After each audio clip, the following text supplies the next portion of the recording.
Guys, आज हम लोग पढ़ने वाले हैं सुपरविजन के बारे में। सुपरविजन क्या है? हमारे डायरेक्टिंग का फर्स्ट एलिमेंट है। यहाँ पे सुपरविजन जो है वो दो वर्ड से मिलकर बना है। पहला है सुपर, दूसरा है विजन। तो सुपर का मतलब यहाँ पर है बेस्ट और विजन का मतलब है यहाँ पे व्यू। तो सुपरविजन का मतलब क्या हुआ? Best view. तो देख लेते हैं इसकी डेफिनेशन को भी। पहला है super means best and vision means view.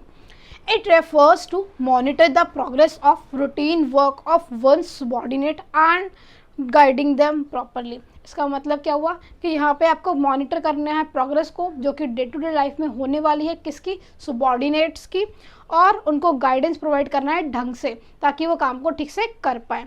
भाई आपने किसी को कोई काम दे दिया तो वो ठीक से कर रहा है या नहीं कर रहा है, वो यहाँ पे चेक करना सुपरवाइज़र की जिम्मेदारी होती है, यानी कि जो काम को चेक करता है। अब जैसे देखिए, जब आप छोटे थे तो आपको पेंसिल पकड़ना भी नहीं आता था और ना ही आप कैसे लिख पाते थे। तो उस टाइम पे भी आपके पेरेंट्स या फिर आपके टीचर जो भी आपकी हेल्प करते थे, तो वो क्या कर रहे थे? आपको देख भी रहे थे कि हाँ भाई इसी से पकड़ रहा है या नहीं पेंसिल को, या पकड़ रही है या नहीं पेंसिल को, ठीक से लिखना आ रहा है या नहीं इसको।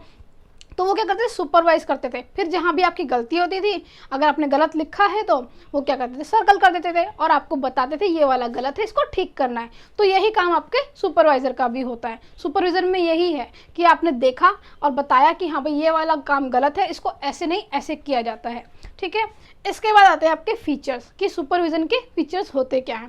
पहला है यूनिवर्सल एक्टिविटी। जो हमारा सुपरविजन है ये एक यूनिवर्सल एक्टिविटी है, वो हर जगह पे एप्लीकेबल है, चाहे आपकी स्टडीज़ में हो गया, चाहे आपके ऊपर हो गया, चाहे आपके ऑर्गेनाइजेशन के ऊपर हो गया। उसके बाद आता है important part of directing function. ये एक बहुत ही इंपॉर्टेंट पार्ट है हमारे डायरेक्टिंग फंक्शन का। भाई क्यों? आपने देख लिया काम ये है और आपने कोई चेक नहीं किया कि वो काम कैसे हो रहा है, सही हो रहा है या गलत हो रहा है, तो इससे क्या होगा? कोई फ़ायदा तो है नहीं, नुकसान ही है कि मान लो आपका गलत काम हो गया और वो सबमिट हो गया तो गड़बड़ हो गई ना। तो इसीलिए सुपरविजन ज़रूरी होता है। फिर नेक्स्ट आता है कॉन्टीन्यूस प्रोसेस। सुपरविजन जो होता है वो कॉन्टिन्यू होता रहता है, क्योंकि रेगुलर एक्टिविटीज़ को वॉच करना होता है तो वो आपको हमेशा ही करना होगा, तो ये कॉन्टीन्यूस प्रोसेस हो गया। फिर फेस टू फेस कॉन्टैक्ट। यहाँ पे फेस टू फेस कॉन्टैक्ट क्या रहता है? भाई देखिए, सुपरवाइज़र जो होता है, जो आपके काम को सुपरवाइज करेगा, अपने सबॉर्डिनेट्स के काम को सुपरवाइज करेगा, वो देखेगा ना उसको, भाई हाँ इसने कैसे काम किया, ठीक काम किया है या नहीं किया है, और उसके बाद ही तो बताएगा कि हाँ भाई यहाँ पे तुमने गड़बड़ की है, यहाँ पे नहीं, ये ठीक किया है, जो भी है। तो यहाँ पे फेस टू फेस कम्युनिकेशन ज़रूरी हो गया। फिर आता है रिक्वायर्ड लेवल ऑफ परफॉर्मेंस। यहाँ पे चेक किया जाता है कि जो हमारा सबॉर्डिनेट है वो उसी हिसाब से काम कर रहा है या नहीं, जिस हिसाब से हमको चाहिए, यानी कि जो उसका एक्चुअल वर्क परफॉर्मेंस है वो मैच कर रहा है या नहीं रिक्वायर्ड लेवल ऑफ परफॉर्मेंस से। इसके बाद आता है ऑप्टिमम यूटिलाइजेशन ऑफ रिसोर्सेज। तो सुपरवाइज़र ये भी चेक करता है कि हमारे जो रिसोर्सेज हैं उनका ऑप्टिमम यूटिलाइजेशन हो सके, यानी कि इनको बेस्ट तरीके से यूटिलाइज किया जा सके बिना किसी वेस्टेज के। उसके बाद लास्ट पॉइंट हमारा आता है special importance for lower level managers. इसका जो स्पेशल इंपॉर्टेंस है वो है लोअर लेवल मैनेजर्स को, क्योंकि मेनली वहीं पे वर्कर्स होते हैं जिनका काम मेनली चेक किया जाता है, क्योंकि वही प्रोडक्ट वगैरह बना रहे होते हैं। तो यहाँ पे इसका इंपॉर्टेंस थोड़ा ज़्यादा हो जाता है। तो ये आपका हो गया सुपरविजन का मीनिंग और इसके फीचर्स। इसके बाद हम देख लेते हैं कि सुपरवाइज़र कौन है। तो सुपरवाइज़र मैंने आपको बता भी दिया है, आपने रियलाइज़ कर लिया हो शायद कि सुपरवाइज़र वो जो हमारा सुपरविजन का काम करता है, यानी कि वो पर्सन जो चेक कर रहा है और गाइडेंस प्रोवाइड कर रहा है, इंस्ट्रक्शंस भी दे रहा है कि हाँ भाई इसको आपको ऐसे करो, यहाँ पे गलती है तो उसको गाइड कर देता है। देखिए, a person who oversees what is being done by the subordinates and gives instructions to ensure optimum utilization of resources. इसका मतलब क्या? ये वो पर्सन है जो कि देखता है कि सारा काम हमारे सबऑर्डिनेट्स है वो ठीक से कर रहे हैं या नहीं, उनको इंस्ट्रक्शंस देता है, और वो ये भी इंश्योर करता है कि हमारे जो रिसोर्सेज हैं उनका ऑप्टिमम यूटिलाइजेशन हो रहा है या नहीं। इसके बाद हमारे रोल्स आते हैं सुपरवाइज़र के, कि क्या रोल्स परफॉर्म करता है हमारा सुपरवाइज़र।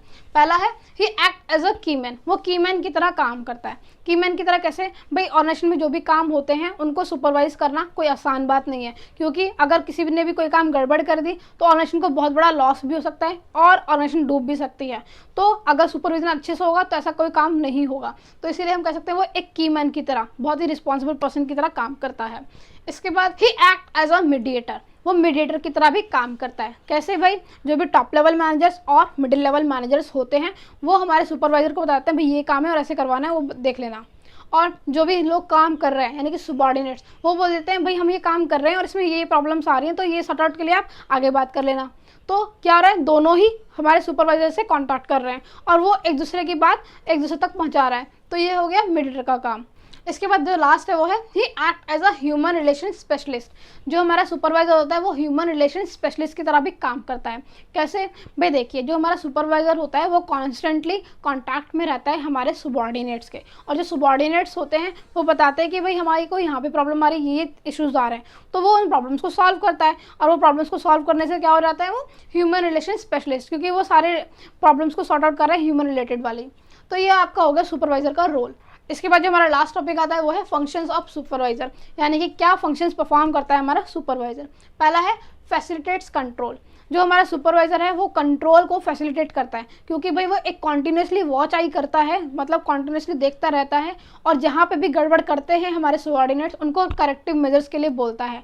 तो इससे क्या हुआ, कंट्रोल मेंटेन रहता है कि हाँ भाई हमने गड़बड़ करी तो उसे ठीक करा जाएगा। तो ये कंट्रोलिंग का काम भी हमारा सुपरवाइजर करता है। फिर ऑप्टिमम यूटिलाइजेशन ऑफ रिसोर्सेज, ये तो मैंने आपको पहले ही बता दिया कि हाँ ये सुपरवाइजर जो है वो ये इंश्योर करता है कि हमारे जो रिसोर्सेज है उनका बेस्ट तरीके से यूटिलाइजेशन किया जा सके, कोई भी चीज़ वेस्ट ना हो। फिर maintenance of discipline. Maintenance of discipline कैसे भाई, वो कंट्रोलिंग मेंटेन करके रखेगा, अच्छे से काम को देखता रहेगा, तो लोग डर के रहेंगे ना हमने गड़बड़ करी तो दिक्कत हो जाएगी, तो वो एक डिसिप्लिन को मेंटेन करने में भी हेल्प करता है। फिर फीडबैक, ये फीडबैक भी लेता है कि हमारी कोई भी प्रॉब्लम्स है, सजेशंस वगैरह भी लेता है, कंप्लेंट्स वगैरह भी लेता है, ये भी काम हमारा सुपरवाइजर ही करता है। फिर इम्प्रूव्स कम्युनिकेशन, ये हेल्प करता है कम्युनिकेशन को इम्प्रूव करने में। कैसे भाई, टॉप लेवल और मिडिल लेवल मैनेजर्स ने काम दे दिया सबऑर्डिनेट्स को। अब सबऑर्डिनेट्स को कोई प्रॉब्लम आ रही है, कोई देखने वाला तो है नहीं, लेकिन अगर वहाँ पे सुपरवाइजर आ जाता है तो वो उनके ग्रीवेंसेस को भी देखता है और उनको बताता है कि ये चीज़ को ऐसे करना चाहिए, सारी चीज़ें बताता है। तो इससे क्या वो कम्युनिकेशन को क्या कर रहा है, इम्प्रूव कर रहा है। इसके बाद जो लास्ट पॉइंट आता है इम्प्रूव्स मोटिवेशन। ये क्या करता है, अपने एम्प्लॉयज़ को मोटिवेट करता है। मोटिवेट कैसे करता है भाई, अगर आपको कोई काम आता है तो आप आराम से कर लोगे, अगर आपको कोई काम नहीं आता है तो आप नहीं कर पाओगे, तो आपको बता दे रहा है कि हाँ भाई ये काम ऐसे होगा, आपको गाइडेंस प्रोवाइड की जाए, इंस्ट्रक्शंस दिए जाए, तो आप उस काम को अच्छे से कर लोगे और फिर आपसे मोटिवेट रह के करोगे, हाँ भाई ये काम तो मुझे आता है, मैं आराम से कर लूँगा। तो वो मोटिवेशन की बात यहाँ पे हो जाती है। तो आई होप आपको ये सारे टॉपिक्स क्लियर अप हो गए होंगे, सुपरविजन का आपको कॉन्सेप्ट समझ में आ गया होगा। अगर आपको ये वीडियो अच्छा लगा तो आप इसे लाइक कीजिएगा, अपने दोस्तों के साथ शेयर कीजिएगा, और अगर अभी तक आपने मेरे चैनल को सब्सक्राइब नहीं किया तो सब्सक्राइब भी कर लीजिएगा। थैंक यू सो मच मेरी वीडियो को देखने के लिए।